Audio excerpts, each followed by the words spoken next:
Olá, boa noite. Hoje é quarta-feira, dia 10 de abril. O Link Espírito Santo está começando e você vai ver agora o que vai ser destaque na nossa edição de hoje. Começa a campanha de vacinação contra a gripe. Em Vitória, o agendamento online garante tranquilidade à população. Susto em Cariacica, parte da estrutura de prédios desaba. Decisão do presidente Jair Bolsonaro de cancelar a instalação de novos radares não agrada especialistas em tráfego. Governador Renato Casagrande fala dos 100 primeiros dias no comando do Estado e os principais desafios para o desenvolvimento do Espírito Santo. E ainda, chuva castiga cidades do noroeste e norte do estado. Em Pinheiros, a região central foi alagada. Não saia daí que o Link Espírito Santo está só começando.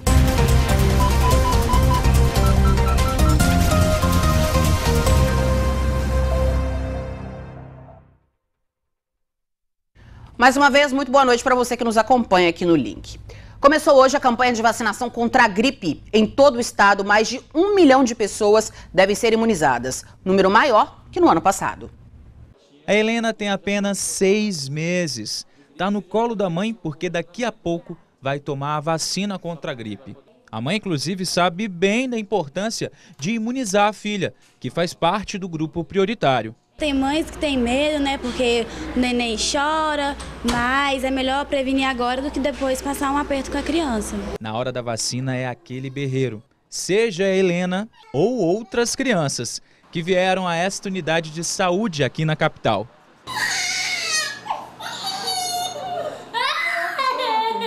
Inclusive, quem veio não precisou esperar muito por conta do agendamento online, não é mesmo, dona Maria? Chegou aqui que horas para tomar a vacina? Eu cheguei aqui, a base ia dar 8 horas. 8 horas. Quando foi 8h05, 8h02 já vacinei. Muito rápido, né? Rapidinho. Tinha uma filona aqui, gente, ó. Tinha mais de umas 15 pessoas aqui, ó. Foi uma atrás do outro. Nessa unidade de saúde em Vila Velha, a ordem de vacinação é por chegada. A organização é feita dividindo idosos e crianças. Nós temos os agentes comunitários de saúde, que nesse período recebe, faz a leitura dos cartões, organiza a fila e a gente vai encaminhando. E assim, é rápido, não tem demora. A Thaís trouxe os 2 filhos. Tem que vir logo, correr antes que aumente a fila e é muito importante a vacinação. A expectativa da Secretaria Estadual de Saúde é que a campanha de vacinação da gripe 2019 imunize aqui no estado mais de 1.030.000 pessoas que fazem parte do grupo prioritário, que este ano cresceu. A novidade para a campanha deste ano é a ampliação da faixa etária infantil. Então, até o ano passado, nós vacinávamos crianças de 6 meses a menores de 5 anos. Neste ano, então, estamos vacinando crianças de 6 meses a menores de 6 anos de idade. No ano passado, o Espírito Santo registrou 160 casos de insuficiência respiratória aguda. 22 pessoas morreram. Este ano, já foram 16 casos registrados e uma pessoa morreu. A maioria desses casos envolvendo pessoas que fazem parte do grupo que tem prioridade na vacinação contra a gripe. Existem as pessoas portadoras de doenças crônicas que, devido à sua doença de base, pode ter uma complicação e, por exemplo, um cardiopata, ele pode ter um infarto, um AVC em função de uma infecção pelo vírus influenza. Daí a importância de vacinação dos portadores de doenças crônicas e dos outros grupos prioritários da campanha de vacinação. O estado vai receber mais de 1 milhão de doses da vacina. Segundo a coordenadora do Programa Estadual de Imunizações, é muito importante que as pessoas tomem a vacina o mais rápido possível. É importante as pessoas buscarem a vacina agora no período da campanha, né? A campanha vai até o dia 31 de maio, mas é importante as pessoas buscarem o quanto antes, porque agora começa o período de circulação do vírus influenza. Então, quanto antes as pessoas estiverem vacinadas, né, maior a proteção, porque a vacina demora em torno de 15 dias para fazer efeito. Então, ou seja, vacinando agora, daqui a 15 dias a pessoa vai estar protegida, então precisamos que o público-alvo faça uma adesão à campanha de vacinação para que a gente tenha um resultado efetivo.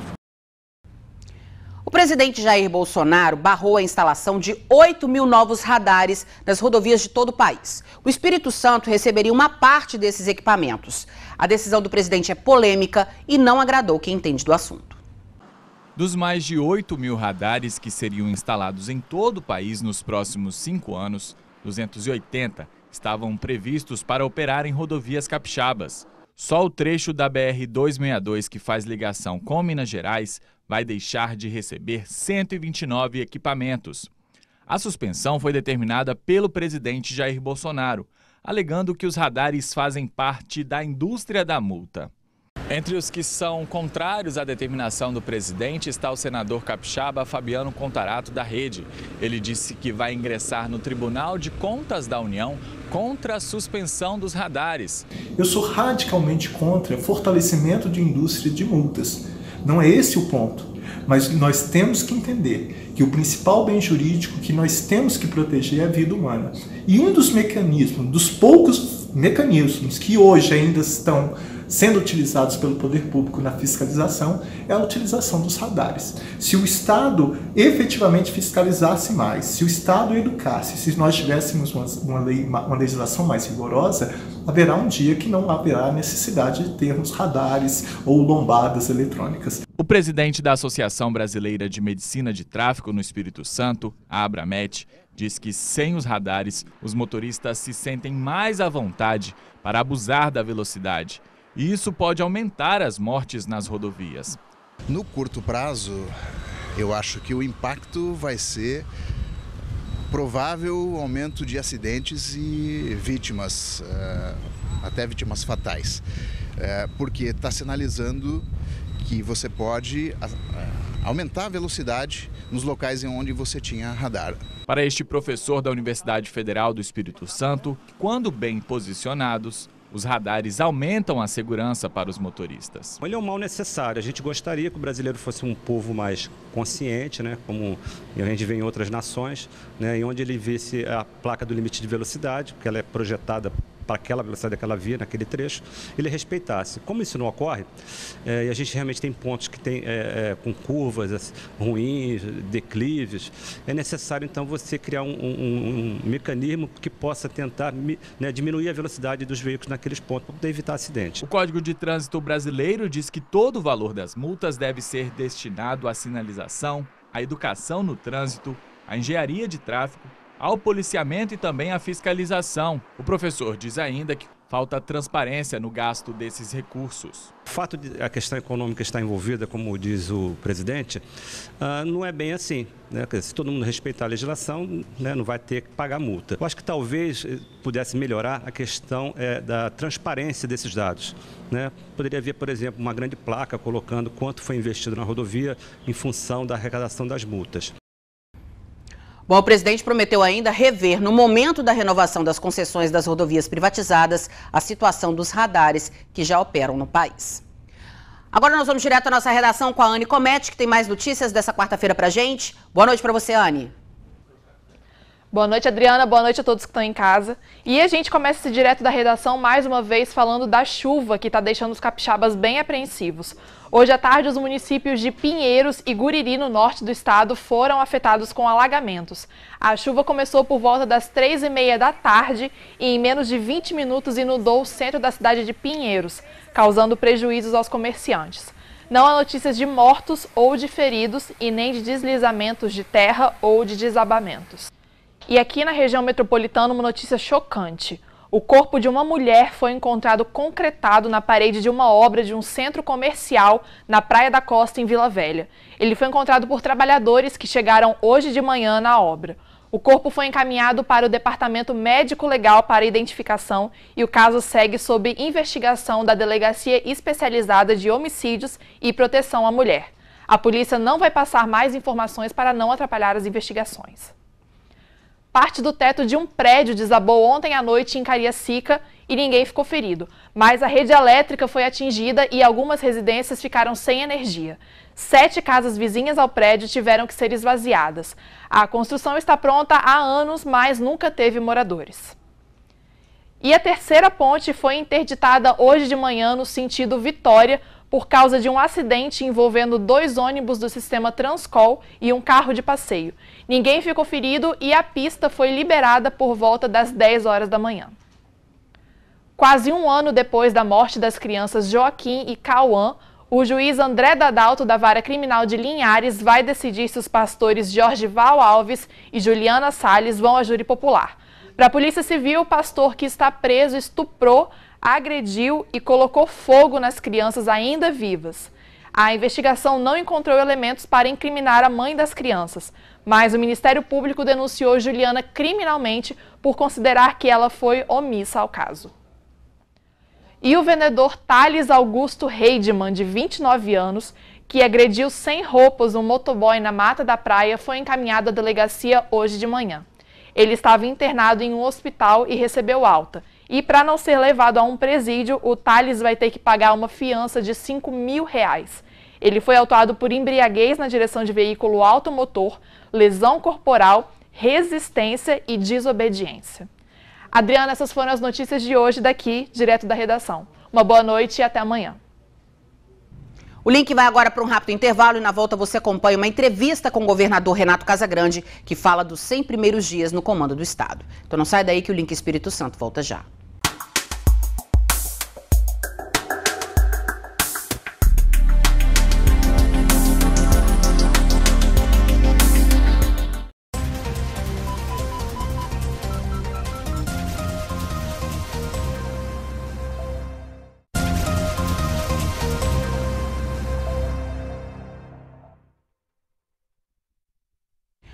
Hoje, Renato Casagrande completa 100 dias à frente do governo do Espírito Santo. Em uma entrevista ao jornalista Vitor Zucolotti no Palácio Anchieta, o governador fez um balanço desse período. Vamos acompanhar. Olá, Adriana, pessoal de casa, é isso mesmo, eu estou aqui ao lado do governador Renato Casagrande. Boa noite, governador. Boa noite, alegria estar com vocês aqui. Bom, primeiramente eu queria agradecer para o senhor receber a nossa equipe aqui no Palácio. Eu já queria fazer a pergunta para o senhor de uma forma sucinta. Como é que o senhor avalia esses 100 dias? Eu sei que o senhor não gosta de avaliar 100 dias, mas como é que o senhor avalia de uma forma sucinta, que a gente tem muito assunto ainda para conversar? A pergunta é sucinta, a resposta nem tanto, né? 100 dias de muito trabalho, né? Reafirmando aqui meus compromissos com a ética, com a transparência, com a responsabilidade social, com a responsabilidade fiscal, com o diálogo com a sociedade capixaba e com uma decisão de governar os 4 anos, não só os últimos 6 meses ou o último ano, como muitos governantes fazem ou fizeram aqui no estado do Espírito Santo. Então, já fomos a Brasília, conseguimos resultados importantes lá, como o contorno de Conha, vamos conseguir agora o início do contorno do Mestre Álvaro, discutindo logística com o governo federal, já desde o primeiro dia do governo, né, dando sequência a obras, retomando obras que estavam paralisadas, conversando com os municípios, com os parlamentares, fazendo a retomada do programa Estado Presente, porque é um desafio para nós. Então, foram 100 dias de reafirmação dos conceitos que vão nortear a gestão pública nesses próximos 4 anos, que eu tenho certeza que vai ser de muito resultado. Assinamos o acordo lá da Petrobras, da ANP, né, que nós plantamos lá em 2003, na outra gestão nossa. Estamos colhendo os frutos agora e a sociedade vai colher agora os frutos dos nossos investimentos nessa área. Esse começo foi mais difícil do que o senhor imaginava? Foi mais tranquilo? Foi do jeito que a gente imaginava. É bom a gente ter certa idade, como eu tenho, porque a gente já tem uma certa experiência. Então, assim, já governei na vez passada, momento diferente. Esse momento é um momento de economia muito mais frágil, muito mais fraca. Eu posso dizer que ele tem uma dificuldade maior porque nós temos muitas incertezas nacionais, né? Não sabemos como vai se comportar a economia brasileira. A gente olha para o governo federal e ainda não sente aquela segurança toda de como vai ser a articulação política para dar estabilidade e segurança aos brasileiros. Então, essa incerteza exige que a gente tenha muita cautela, que qualquer compromisso que eu assuma de despesa permanente, por exemplo, da administração pública, se o Brasil não seguir em frente, eu espero que siga, estou ajudando para isso, né, a gente pode ficar com dificuldade aqui e desorganizar as finanças públicas. E eu entreguei o Estado em 2014 com nota máxima na gestão fiscal e vou entregar de novo com nota máxima na gestão fiscal em 2022. O senhor falou da questão da gestão fiscal, falou da questão de economia. Qual é o momento econômico do Estado? E o senhor foi um dos poucos governadores que assumiu, né, com as contas saneadas, né? Eu deixei com as contas saneadas e assumi com as contas saneadas, tá certo? E vou deixar com as contas saneadas. Então, é uma conquista da sociedade capixaba. Só que nós não podemos, no governo, praticar a poupança, pura e simplesmente, e a crise não pode ser argumento para que a gente não faça aquilo que deva ser feito. Então, em 2014, quando eu entreguei o Estado com as contas saneadas, nota máxima na gestão fiscal, eu entreguei o Estado também com os maiores investimentos da história do Estado do Espírito Santo. E eu quero, de novo, entregar com nota máxima na gestão fiscal e ainda quero fazer mais investimento nesse período do que eu fiz de 2011 até 2014. Então, é bom que a gente compreenda que uma coisa não exclui a outra. Você pode ser um gestor responsável, mas pensar para além daquilo do dia a dia, porque a crise tem que trazer também criatividade para nós, tá certo? Para a gente pensar fora da caixa, né? Para que a gente apresente soluções para a sociedade capixaba. Pois é, falando em economia, o senhor no início também falou da questão do acordo que foi fechado, né, da unificação dos campos de petróleo do Parque das Baleias. Queria que o senhor falasse para a gente o que representa isso para o Estado.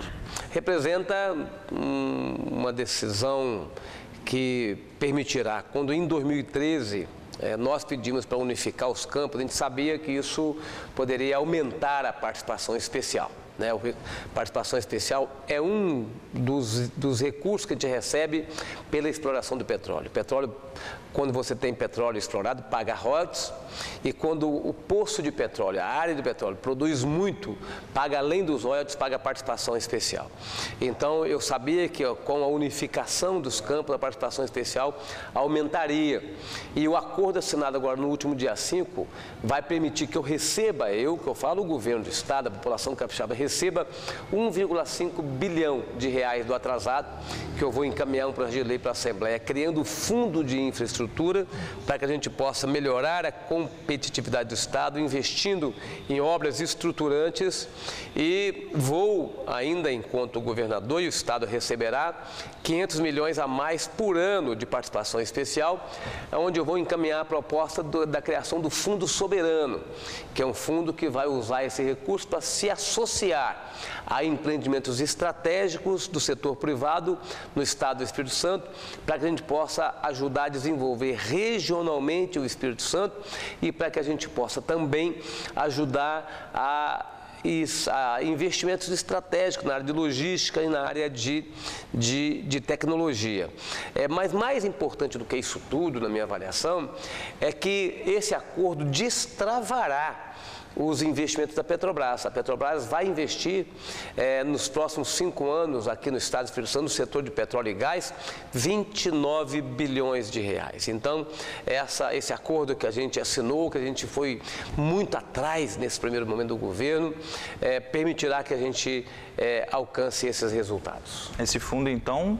2 fundos, o de infraestrutura, né, para investimento, rodovias, por exemplo, escolas, hospitais, e o Fundo Soberano, que aí não é investimento direto em serviço de governo.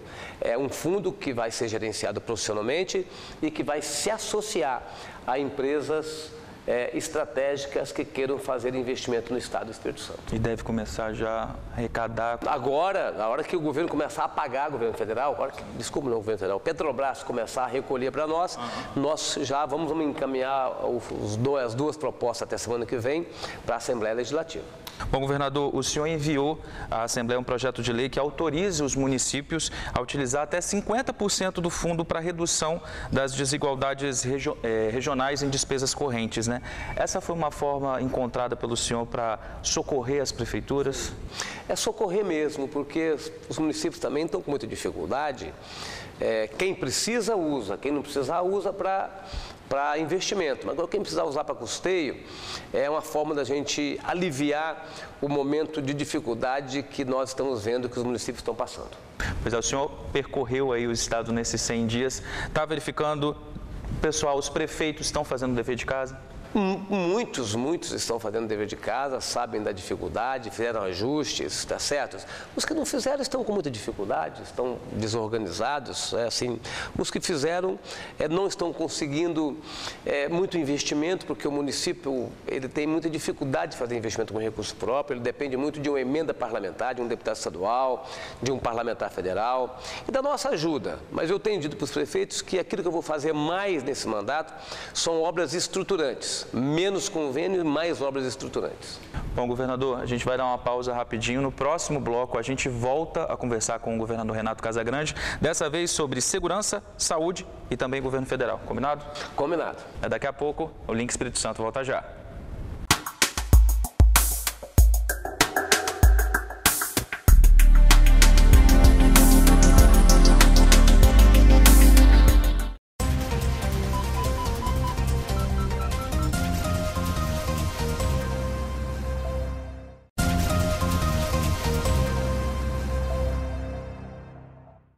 Link Espírito Santo de volta, estamos aqui com o governador Renato Casagrande, falando desses 100 dias de governo. Governador, o senhor assumiu pessoalmente, né, o controle da segurança pública. O Estado presente já deu algum resultado? Já deu resultado, ele não está totalmente implantado ainda, porque nós implantamos o pilar da operação policial. Então eu comando as reuniões mensais, já fizemos 2 reuniões, próxima semana vai ser a outra reunião, terceira reunião do ano, onde eu comando pessoalmente. Tivemos nesses 3 primeiros meses redução de homicídios, 43 homicídios a menos nos 3 meses, quando comparado com os 3 meses do ano de 2018. Então, assim, é um registro, nada para comemorar, porque pessoas morreram. E a gente enquanto tiver uma pessoa que perca a vida, que seja perdendo a vida no crime, não tem nada para a gente comemorar, tá certo? Mas é um trabalho. Você vê, quando a gente assumiu o governo em 2011, o Estado era o segundo mais violento em termos de homicídio no Brasil. Hoje nós estamos no 16º, tá certo? Então o Programa Estado Presente promoveu um avanço importante na redução da criminalidade e a gente tem que continuar avançando. Mas os desafios são gigantescos. Você vê, assim, São Paulo tem a menor taxa de homicídio do Brasil. São em torno de 7 a 8 homicídios por 100 mil habitantes. Nós aqui temos 28, 29 homicídios por 100 mil habitantes. Então, São Paulo é a menor. Mas você olha para São Paulo, para os telejornais, para a imprensa, para a população, isso não aparece, né? Porque o crime contra o patrimônio aumentou muito. E o crime contra o patrimônio provoca, né, de fato, um desconforto muito grande nas pessoas, e isso é o que acontece aqui no Espírito Santo também. Não que seja crescendo, nos 3 primeiros meses nós caímos 5% do crime contra o patrimônio, mas é um ambiente que causa um desconforto e uma insegurança muito grande. Entendi, governador. Bom, nós aqui da Record News, nós mostramos uma situação com relação ao DML de Vitória, as condições muito precárias. Eu queria saber do senhor, falando da estruturação da polícia, o que está em andamento de uma forma geral? Não só o DML da Polícia Civil, né, a nossa superintendência, o que nós assumimos foi um estado destruído. Se você for lá no IEMA fazer uma reportagem, vai ver como estão as instalações do IEMA, do INCAPER, alguns hospitais, assim, a ausência do Estado e dos investimentos do Estado nos últimos 4 anos exige que agora a gente faça um processo de recuperação. A delegacia que pega fogo lá em Cachoeiro, assim. Então, assim, assumimos uma estrutura depauperada, rodovias com muitos buracos, destruídas literalmente, caminhos do campo sem manutenção. Então, é essa a realidade que a gente assumiu, tá certo? O governo e vamos tocar a vida para frente, vamos recuperar, é isso que a gente vai fazer. Na estrutura da polícia, nós vamos continuar investindo em equipamentos, mas mais do que isso, eu quero conversar com os policiais, já aprovamos a anistia, que foi importante para a gente começar a fechar a ferida do desânimo, né, junto à polícia. Vamos agora encaminhar as propostas para a mudança dos critérios de promoção. Os policiais têm tratado de reajuste salarial, mas eu não tenho condições nesse ano de me comprometer com o reajuste salarial, né, pela responsabilidade que eu tenho, pela cautela que eu tenho que ter neste momento, mas à medida que a gente for podendo valorizar os servidores públicos, nós valorizaremos, pode ter certeza disso. Governador, o senhor falou da questão da polícia, da estrutura, entrou nesse assunto de estrutura. Eu queria que o senhor falasse um pouquinho para a gente da questão do terminal. Houve aumento da passagem, mas o terminal de Itaparica está parado. O terminal de Vila Velha, muita gente reclama que a maioria dos ônibus, né, foram remanejados para lá e está uma situação muito complicada. Como é que está a situação do terminal de Itaparica? Olha, o terminal de Itaparica foi outro que a gente assumiu sem solução.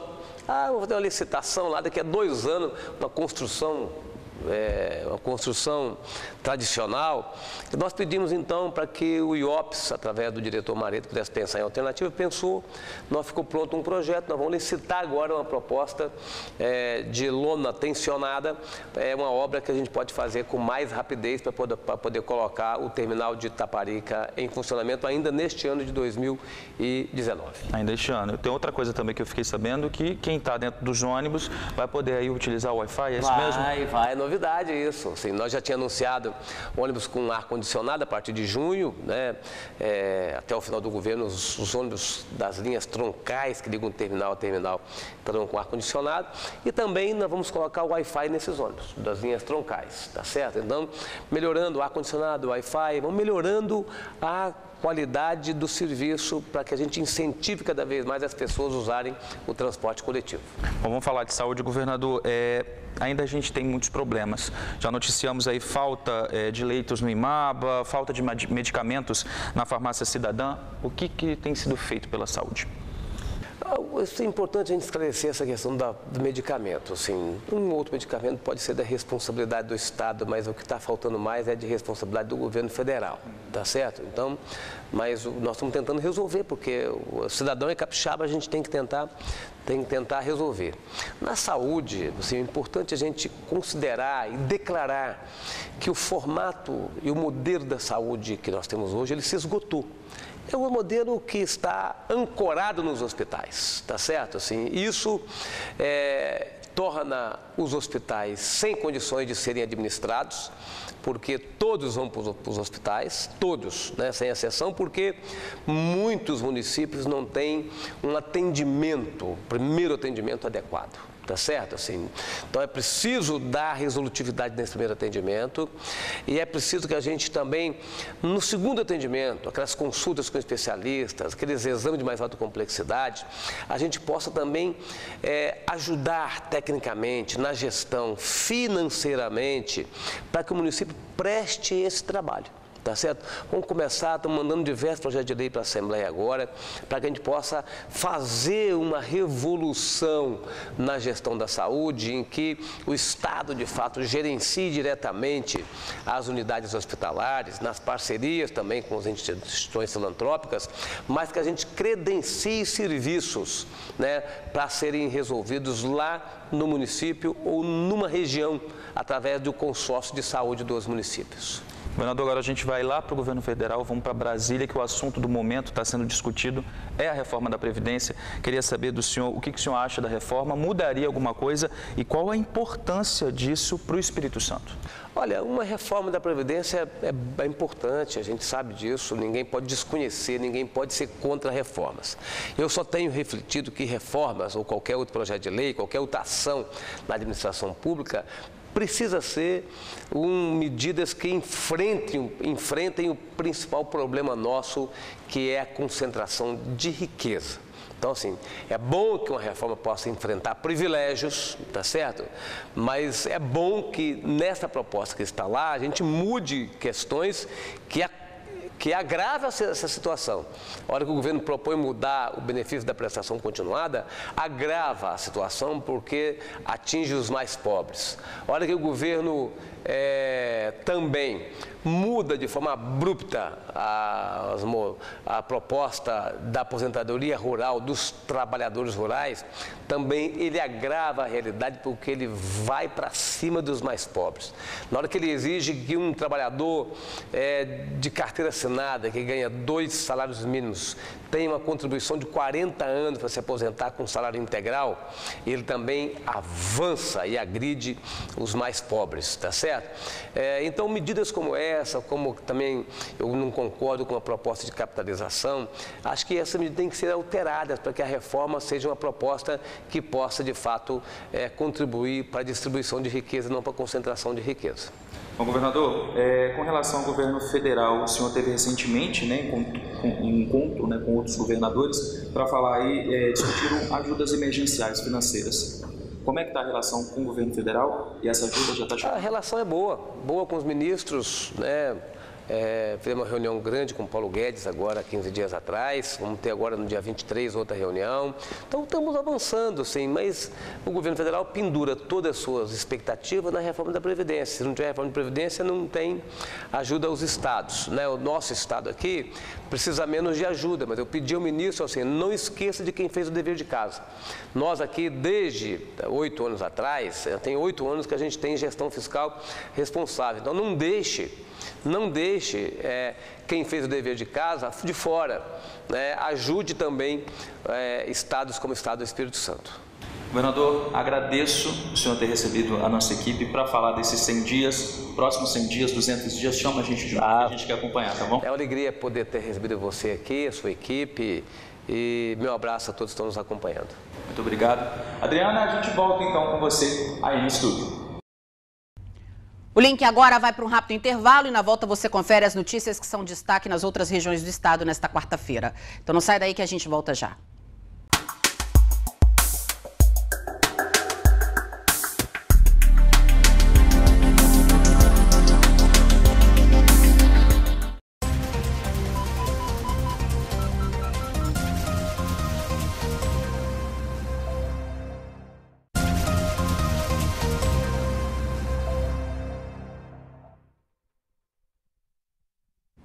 Estamos de volta com o link. Agora é hora do nosso giro pelo estado com as notícias que são destaque em outras regiões nesta quarta-feira.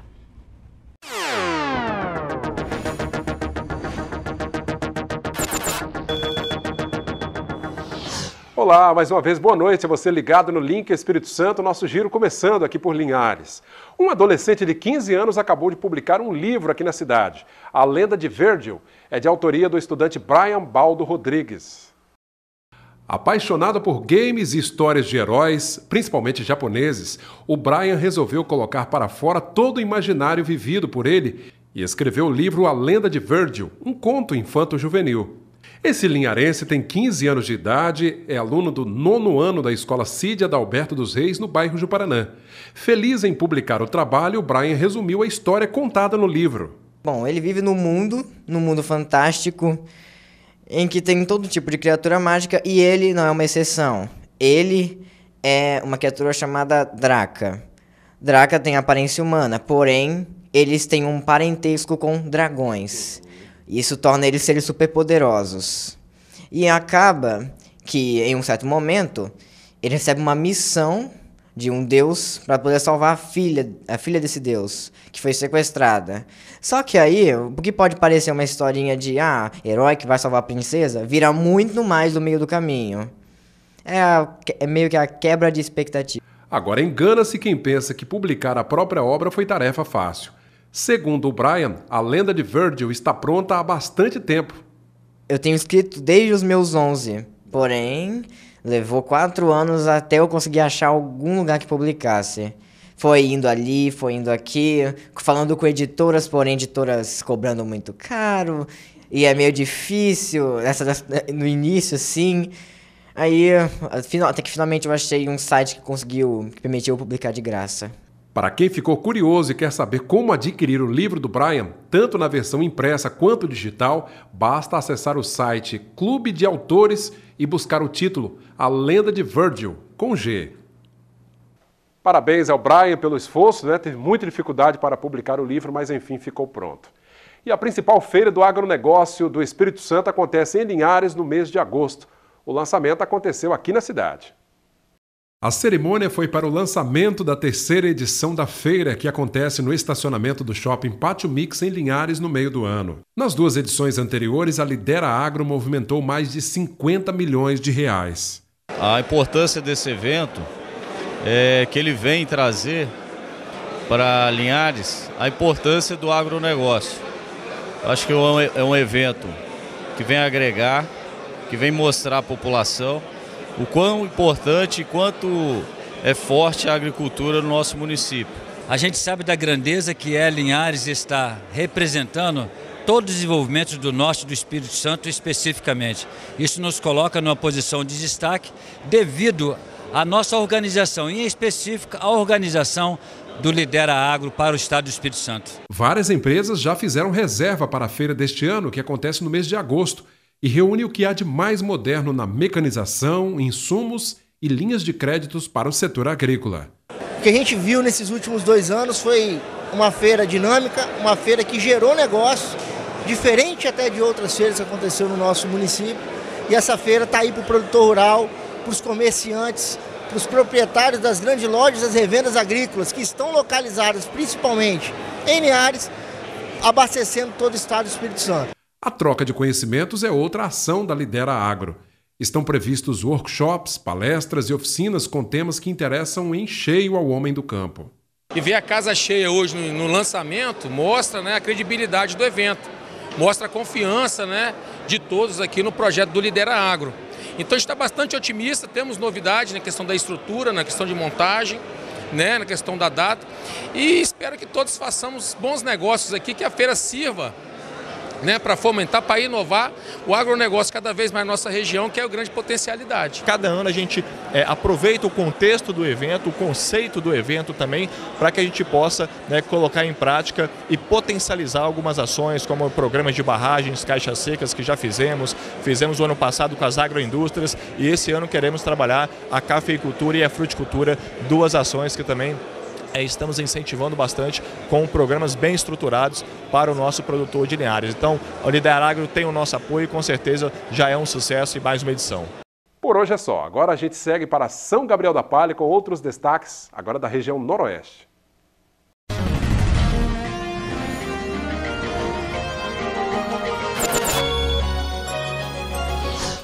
Boa noite.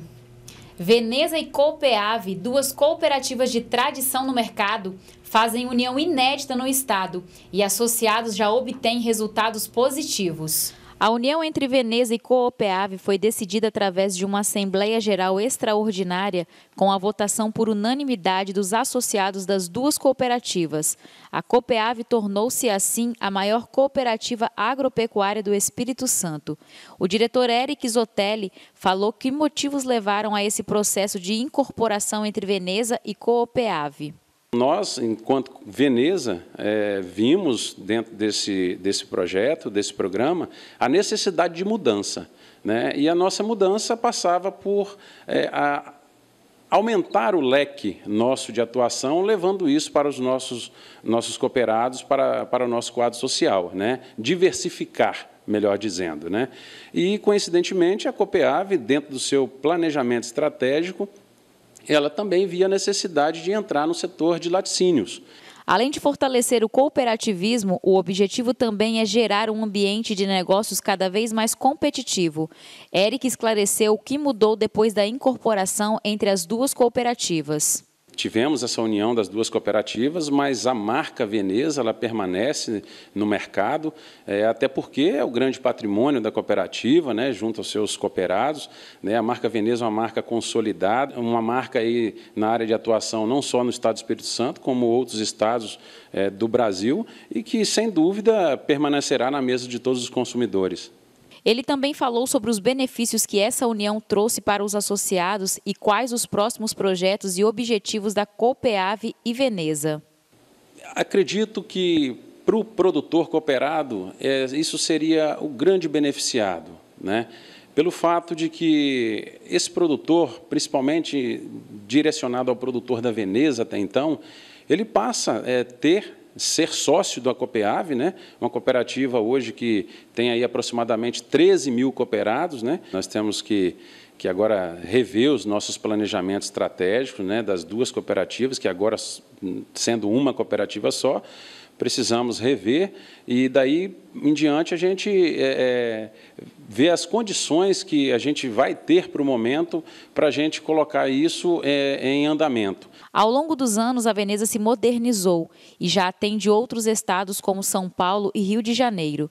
Sidney Dalarme é supervisor de produção e funcionário há 20 anos. Ele acompanhou essa expansão e falou com orgulho da sua participação nesse processo de crescimento da Veneza. Hoje, com equipamentos automatizados, isso aumenta a produtividade, aumenta a eficiência dos processos, reduz custo, tá?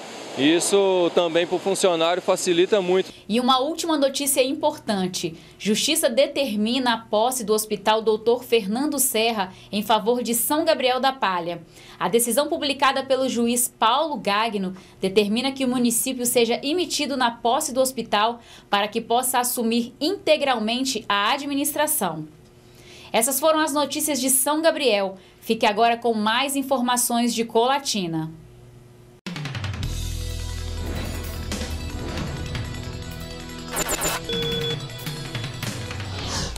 A cada dia que passa, cresce o número de pessoas preocupadas com a alimentação e que estão em busca de refeições mais saudáveis. E por isso, esse segmento tem crescido muito nos últimos anos, movimentando cerca de 130 bilhões de reais por ano aqui no Brasil. E apostando nessa tendência, empresários aqui de Colatina decidiram investir nesse ramo e estão se dando bem. A intenção era abrir uma lanchonete com sanduíches tradicionais, sem faltar o pão, o bife, o bacon e às vezes até um pouquinho de salada. Mas com o tempo, o proprietário desta hamburgueria em Colatina viu que precisava ir além e também oferecer opções para a galera mais saudável. Na verdade foi uma demanda, né, do crescimento do low carb, da comida mais saudável, para depois a gente conseguir elaborar um prato que atendesse tanto esse público específico, né, buscando esse mais saudável ou low carb, e também atendendo as outras pessoas que acabaram gostando. No cardápio foram incluídos pratos com opções de saladas, sem carboidratos, sem glúten e até bife vegano, feito à base de couve-flor. Desde então, o público que procura por comida fit tem marcado mais presença por aqui. Está crescendo e eu acho que com certeza é um segmento aí que vai para frente e tem muito a crescer. É um nicho, né, que existe no mercado, que a gente acaba tendo que atender esse público por uma demanda e também a gente acaba vendo que a gente consegue aumentar uma renda, né? De acordo com o Sebrae, o segmento de alimentos saudáveis movimenta cerca de 130 bilhões de reais por ano no Brasil, que é o quarto maior mercado do ramo no mundo. E a expectativa para os próximos anos é de mais crescimento. E foi atenta a essa tendência que a Norma, que é advogada, viu uma ótima oportunidade para empreender. E eu acabei vendo uma grande oportunidade de mercado. E eu sempre me interessei por uma alimentação saudável e eu queria criar alguma coisa que fosse saudável, saborosa e que tirar esse tabu de que comida saudável não é gostoso, né? A gente tenta trabalhar ao máximo com os produtos saudáveis, com nada embutido, nada enlatado. A ideia dela foi abrir um restaurante apenas de saladas. O cardápio foi aumentando com mais pratos saudáveis para os clientes. Mas não foi só o cardápio que aumentou por aqui, não. Acho que a gente começou bem pequenininho, num restaurante bem pequeno e fomos bem aceitos em Colatina. E com isso a gente não conseguiu suprir a demanda naquele restaurante. Resolvemos abrir um restaurante um pouco maior, que é esse daqui. Aí hoje em dia nós temos 2 lojas e estamos expandindo agora no modelo de franquia, que agora é onde vai ser minha grande dedicação, né? A gente está em fase de expansão. Nós já temos loja agora no Rio de Janeiro, no estado da Bahia, em São Paulo e Cachoeiro. Ainda nenhuma loja inaugurada, mas em breve nós estaremos, porque a gente começou essa expansão tem pouco tempo. Empresários atendendo um público mais exigente que busca uma alimentação mais saudável e, consequentemente, também faturando mais com esse tipo de negócio. Essas são as informações hoje aqui de Colatina.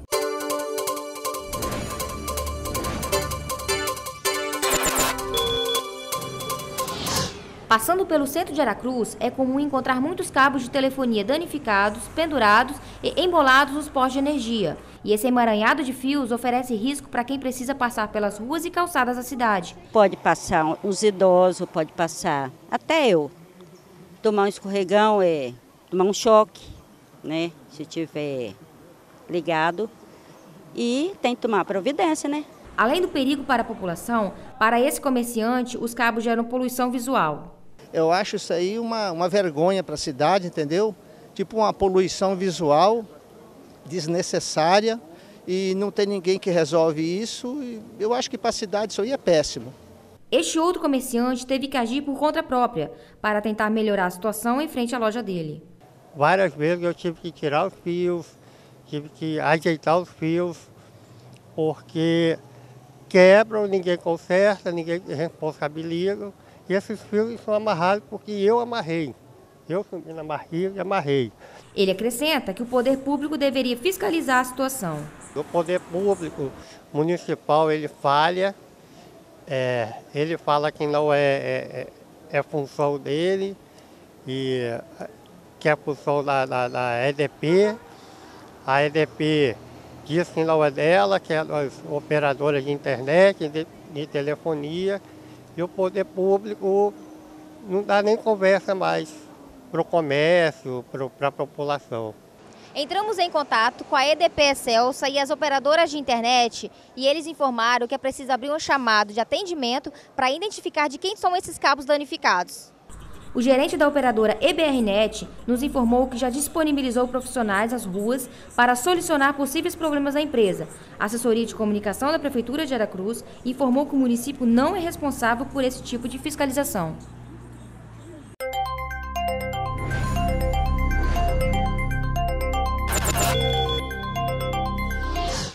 Olá, boa noite a você que assiste o Link Espírito Santo e a gente continua com o nosso giro de notícias. Olha, a noite de terça-feira aqui em Cachoeiro de Itapemirim foi de gastronomia e muita música. É que foi o lançamento do Giro Gastronômico, que faz parte das comemorações do aniversário do rei Roberto Carlos, e o Link foi conferir.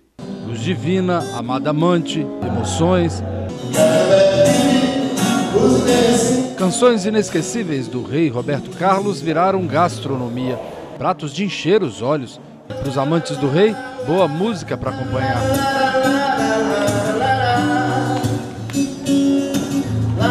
O lançamento do Giro Gastronômico reuniu amantes da cozinha cachoeirense. O Giro Gastronômico 2019 pretende ser tão delicioso quanto os anteriores, né? Acho que vai agradar a todo o gosto, desde de frutos do mar, carnes vermelhas, carnes brancas, é muita gostosura junto.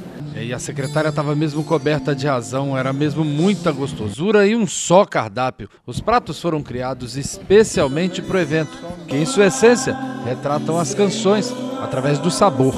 Vale demais, porque a gente não pode perder esse ícone de Roberto Carlos com um evento desse, porque inclui a gastronomia capixaba e a gastronomia de Cachoeiro, que é muito diversificada. E que tal esse prato? Rolinho de tilápia recheado com molho de abacaxi, tabasco, que é um tipo de pimenta, e uma boa salada, Amada Amante. A criação é de Mayna Rezende. A chefe está participando pela primeira vez do Giro Gastronômico. Gente, o Roberto Carlos tem uma música que é muito legal, que eu gosto muito. Ele homenageia a esposa dele, que é a Amada Amante. Então eu fiz um prato baseado numa vida de um casal, como deve ser. Deve ser doce, deve ser picante, deve ter frescor, né? Ou que tal lascas de salmão, tomate seco, queijo parmesão, alho poró e salsinha. Parece bom, né? São mesmo ingredientes cheios de muitas emoções. Criação do seu Elcio, que é muito fã do rei Roberto Carlos. Eu gosto muito do Roberto Carlos, amo as músicas que ele faz, né? Cachoeiro é uma cidade linda, nasci aqui em Cachoeiro, aí fui convidado para trazer meu prato para cá e eu com muita felicidade, vontade de vir aqui, trouxe o prato gostoso. Esse evento é extremamente importante para esse mês na cidade que nós estamos homenageando Roberto Carlos, e o Contur, o Conselho Municipal de Turismo, está presente junto, apoiando a Prefeitura nesse movimento. Então, gente, venham, participem conosco, vamos valorizar a nossa cidade. E depois da apresentação dos pratos, o momento mais esperado, a degustação. Os convidados fizeram questão de experimentar cada receita. Estavam mesmo de dar água na boca. O Giro Gastronômico é um dos pontos altos das comemorações do aniversário do rei Roberto Carlos aqui em Cachoeiro de Itapemirim. Esse ano, 19 estabelecimentos participaram com os sabores mais variados. E olha só, parece que foi aprovado, hein? Aprovou? Aprovadíssimo.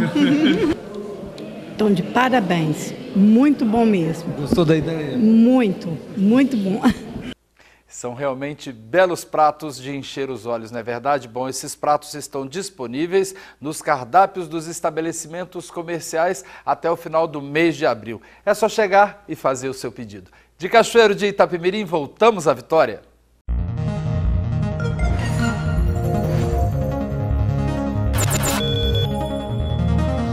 E assim a gente termina o Link Espírito Santo de hoje. Uma ótima noite para você e a gente volta a se encontrar amanhã. Te espero. Record News, informação para você crescer.